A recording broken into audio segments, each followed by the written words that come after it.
Hello everyone, welcome back to Priya Balan vlog. இன்றைக்கி என்ன recipe உங்கள் கூடலாம் ஷேர் பண்ணியிருக்கேன் அப்படின்னு பார்த்தீங்கன்னா ஆப்பம் ரெசிபி தான். இந்த ஆப்பம் ரெசிபி பார்த்தீங்கன்னா நம்ம சப்ஸ்கிரைபர் ஒருத்தவங்க கேட்டிருந்தாங்க, ஆப்பம் ரெசிபி போஸ்ட் பண்ணுங்கள் அப்படின்னு சொல்லிட்டு. ஸோ அவங்களுக்காகவும் தான். உங்களுக்கு ஆப்பம் பர்ஃபெக்டாக கிடைக்கணும், நல்ல பஞ்சு போல் கிடைக்கணும் அப்படின்னா நம்ம மாவு அரைக்கிற மெத்தடில் தாங்க இருக்குது. நம்ம மாவு அரைக்கிற பக்குவத்தை கரெக்டாக பண்ணிட்டோம்னா ஆப்பம் பார்த்திங்கன்னா நம்மளுக்கு பர்ஃபெக்டாக கிடைக்கும். சில பேருக்கு பார்த்திங்கன்னா மாவு அரைக்கிற பக்குவம் தெரியாமல் அல்லது மாவு அரைக்கிறது கரெக்டாக பண்ணாமல் இருக்கிறதுனால ஆப்பம் பார்த்திங்கன்னா ஒரு மாதிரி எலாஸ்டிக் தன்மையாக லப்பர் மாதிரி பஞ்சு போல் இல்லாமல் சாஃப்டாக இல்லாமல் இருக்கும். ஸோ மாவை நம்ம கரெக்டான பதத்தில் அரைச்சி எடுத்துட்டாலே உங்களுக்கு ஆப்பம் கரெக்டாக வரும். ஸோ வாங்க இப்படி மாவு அரைக்கிறது எப்படின்னு சொல்லிட்டு பார்க்கலாம். ஃபர்ஸ்ட்டு பார்த்திங்கன்னா இந்த உலக்கு காப்படி உலக்குன்னு சொல்லுவோம். ஸோ அதில் ஒரு உலக்கு நான் இட்லி அரிசி சேர்த்துக்கிறேன். உங்ககிட்ட இட்லி அரிசி இல்லை அப்படின்னா நீங்கள் புழுங்கல் அரிசி நம்ம சாதத்துக்கு யூஸ் பண்ணுற அரிசி கூட சேர்த்துக்கலாம். அதே உலக்கில் ஒரு உலக்கு பச்சரிசி சேர்த்துக்கிறேன். அதே உலக்கில் முக்கால் உலக்கு வெள்ளை அவல் சேர்த்துருக்கேன். உங்ககிட்ட அவல் இல்லைன்னா பரவாயில்ல, நம்ம சாதம் வீட்டில் வச்சுருப்போம்ல அது கூட சேர்த்துக்கலாம். அதுவும் இப்போ சேர்த்தக்கூடாது, நம்ம கிரைண்டரில் அரிசியை போடும்போது தான் சாதம் சேர்த்துக்கணும். அடுத்து பார்த்திங்கன்னா அதே உலக்கில் கால் உலக்கு உளுந்து சேர்த்துருக்கேன். ஒரு அரை டேபிள் ஸ்பூன் வெந்தயம் சேர்த்துருக்கேன். இதெல்லாம் நல்லா ஒரு 2 டைம் வாஷ் பண்ணிவிட்டு ஒரு 5 or 6 hours கிட்ட நம்ம ஊற வச்சு எடுத்துக்கலாம். இப்போ அரிசி ஒரு 5 hours கிட்ட நல்லா ஊறிடுச்சு. அடுத்து பார்த்திங்கன்னா ஒரு தேங்காய் எடுத்து நான் தேங்காய் பூ எடுத்து வச்சுருந்தேன். ஸோ அதை ஃபஸ்ட்டு நம்ம கிரைண்டரில் சேர்த்துக்கலாம். ஸோ தேங்காய் பூ சேர்த்துட்டு நல்லா தேங்காய் நல்லா பேஸ்ட் ஆனதுக்கப்புறம் அரிசியை கொஞ்சம் கொஞ்சமாக சேர்த்துக்கலாம். நம்ம இட்லி பதத்துக்கோ தோசை மாவு பதத்துக்கோ நம்ம அரைச்சி எடுத்துக்கக்கூடாது. இது பார்த்திங்கன்னா நல்லா வலுவலுப்பாக வரணும். நல்லா நம்ம கையில் தொட்டு பார்க்கும்போது ஒரு சாஃப்டாக இருக்கணும். எந்த ஒரு கொரகொரப்பு தன்மையும் தட்டக்கூடாது. அந்தளவுக்கு நம்ம மையாக அரைச்சி எடுத்துக்கணும். இப்போது மாவு பார்த்திங்கன்னா நல்லா அரைப்பட்டுருச்சு, நல்லா சாஃப்டாக எடுக்கு. நம்ம இட்லிக்கு பார்த்திங்கன்னா கொஞ்சம் திக்காக எடுப்போம், தோசைக்கு கொஞ்சம் லிக்விடாக எடுத்துப்போம். ஆனால் நம்ம ஆப்பத்துக்கு தோசைக்கும் அடுத்த லெவல் இன்னும் கொஞ்சமே லிக்விடாக இருக்கணும். ஸோ அந்த ஸ்டேஜ் வரைக்குமே நம்ம லிக்விடாக எடுத்துக்கலாம். அதே மாதிரி நீங்கள் மாவு ஆட்டி அள்ளி எடுத்ததுமே நீங்கள் சோடா மாவோ உப்போ எதுவுமே நீங்கள் இப்போ சேர்த்துக்க வேண்டாம். நம்ம ஆப்பம் வார்க்கும்போது நம்ம சோடா மாவும் உப்பும் நம்ம சேர்த்துக்கலாம். ஸோ மறுநாள் காலம்பரை தான் நம்ம ஆப்பம் சுட போகிறோம். ஸோ மாவை ஓவர் நைட் நம்ம அப்படியே புளிக்க விட்டுடலாம். மறுநாள் காலம்பரை பார்க்கலாம்.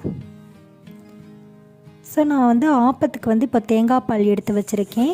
ஸோ நம்ம காம்பினேஷன் தேங்காய் பால் தான் ரொம்பவுமே நல்லாயிருக்கும் ஆப்பத்துக்கு. நீங்கள் தேங்காய் பால் எடுத்துகிட்டு உடனே அதில் சர்க்கரை ஆட் பண்ணிடாதீங்க. நம்ம ஆப்பம் செஞ்சு எப்போ சர்வ் பண்ணுறோமோ அப்போ தனித்தனியாக தேவையான அளவுக்கு சர்க்கரை சேர்த்து சர்வ் பண்ணிக்கலாம். ஏன்னா நம்மளுக்கு தேங்காய் பாலில் சர்க்கரை முன்னாடியே நம்ம ஆட் பண்ணி வச்சிட்டோன்னா ஒரு மாதிரி நீர்த்து போன மாதிரி ஆகிடும்.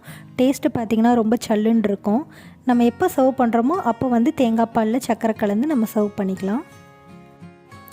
இப்போ மாவு பார்த்திங்கன்னா நல்லா ஓவர் நைட்டு நல்லா உப்பி புளிச்சு வந்திருக்கு.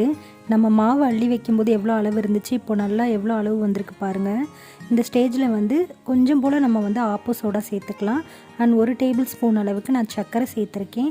ஆப்ப சோடா அதிகமாக சேர்த்துறாதீங்க, குழந்தைங்களுக்கு கொடுக்கும்போது வயிறு வலி வந்துடும். அடுத்து பார்த்திங்கன்னா நான் தேங்காய் பால் எடுக்கும்போது அந்த தேங்காய் தண்ணி எடுத்து வச்சுருந்தேன். ஸோ அதையும் கூட சேர்த்துக்கிறேன். ஏன்னா மாவு பார்த்திங்கன்னா கொஞ்சம் போல் திக்னஸாகவே இருந்தது. ஸோ நம்ம தண்ணி கலக்கிறதுக்கு பதிலாக நம்ம தேங்காய் தண்ணி கலந்துக்கலாம், ரொம்பவுமே டேஸ்ட் கொடுக்கும்.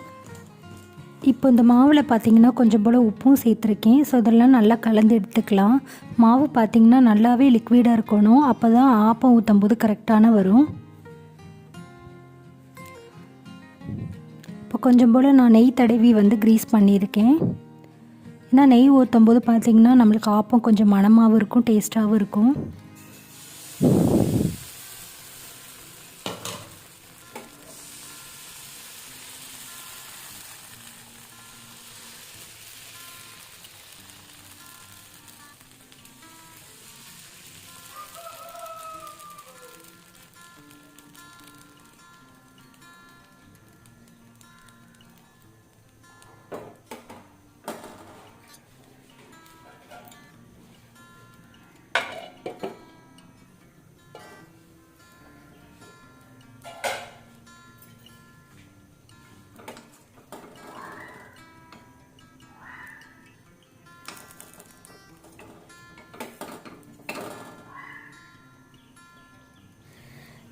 இப்போது ரொம்ப ரொம்ப டேஸ்டான ஆப்பம் வித் தேங்காய் பால் ரெடி.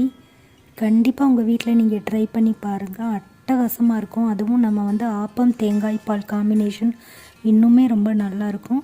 உங்களுக்கு விருப்பம்னா நீங்கள் தேங்காய் சட்னி கூட வச்சு சாப்பிட்லாம். அண்ட் பட்டாணி உருளைக்கிழங்கு குருமா வச்சு கூட சாப்பிட்லாம், அதுவும் ரொம்ப நல்லாயிருக்கும். கண்டிப்பாக ட்ரை பண்ணி பாருங்கள். அதே மாதிரி நான் சொன்ன மாதிரி நீங்கள் வந்து எப்போ ஆப்பம் சர்வ் பண்ணுறீங்களோ அப்போ தேங்காய் பாலில் சர்க்கரை கலந்து நீங்கள் சர்வ் பண்ணுங்கள்.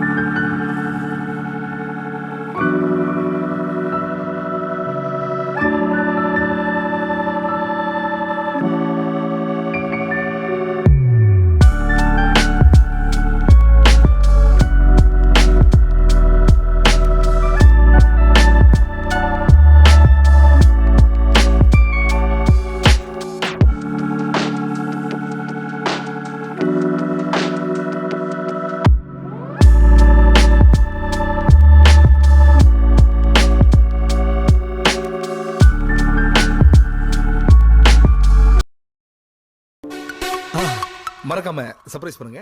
தேங்க்யூ.